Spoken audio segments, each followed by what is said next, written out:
After a year in which they ranked dead last in special teams, the 49ers have restructured the unit under new special teams coordinator Brant Boyer. Most recently, for instance, they decided to move off their talented but often injured punter in Mitch Wishnowsky, replacing him with Thomas Morstead. Morstead played under Boyer with the Jets and offers a unique skill set. Unlike Mitch Wishnowsky, Morstead has a cannon for a leg. In 2023, for instance, he led the entire NFL in punting yards. On top of that, over his 16-year NFL career, he has consistently been a top 10 punter. For Morstead, all of this success really starts with his leg strength. Over the course of his NFL career, he just has consistently been able to boot the ball down the field and flip the field position.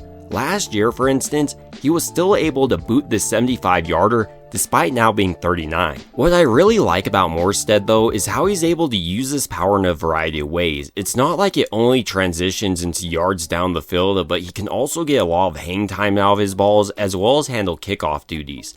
And this is really evident by his net punting average of 41.6 yards per punt, which is 10th best in NFL history. Morstead also does a fantastic job of blending this power with mind-boggling pinpoint accuracy. He excels at placing punts within the other team's 20. In 2023, for instance, he led the NFL with 17 punts inside the 10-yard line and 7 inside the 5. The reason he's able to have so much success pinning teams deep within their own territory is the amount of tools he has in his toolbox. He can pull out a knuckleball, or on this play, you can see how he's spinning the ball backwards to pin this team on their own 1. Another underappreciated aspect about Morstead's game, in my opinion, is just how clutch of a player he was. If you recall, back in the Super Bowl, when he was playing for the Saints, he was a big reason he flipped the game's trajectory. Coming out of halftime, Sean Payton called an onside kick, now referred to as the ambush kick, and somehow Morstead was able to execute at a high level and the Saints got the ball back, eventually winning the Super Bowl. Directly tied to his clutch performance and onside ability is his ability to handle kickoffs if needed. This is really up to Brant Boyer, but it does give San Francisco a lot of flexibility here. The final strength I want to mention before moving on to his weaknesses is his ability as a holder. He's consistently putting the ball in the same spot for his kicker each time,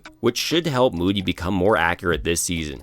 If you recall last season, for instance, Moody had to deal with several different holders, and it was really a reason he wasn't as accurate as he could have been. As far as weaknesses go, the biggest and most obvious has to be his age. He's not a long-term replacement for San Francisco as he's 39 years of age, and it's also a question to see how long he'll hold up. He's also not the best punter covering kicks, he's just not fast enough to really keep up with their return men. Overall, when I'm looking at this signing from San Francisco, I see Morstead as an immediate upgrade over Mitch Wishnowsky. Not only has he been more available over the course of his NFL career, he also has a much more powerful leg even at this point in his career. Overall though, these are just my thoughts on Thomas Morstead reuniting with Brant Boyer, and I'd like to hear your thoughts down below about this move. Do you think it's a good idea to move off Mitch, or would you have preferred them to keep him? It would also mean a ton to me if you could like and subscribe. And as always, I hope you guys have a great rest of your day.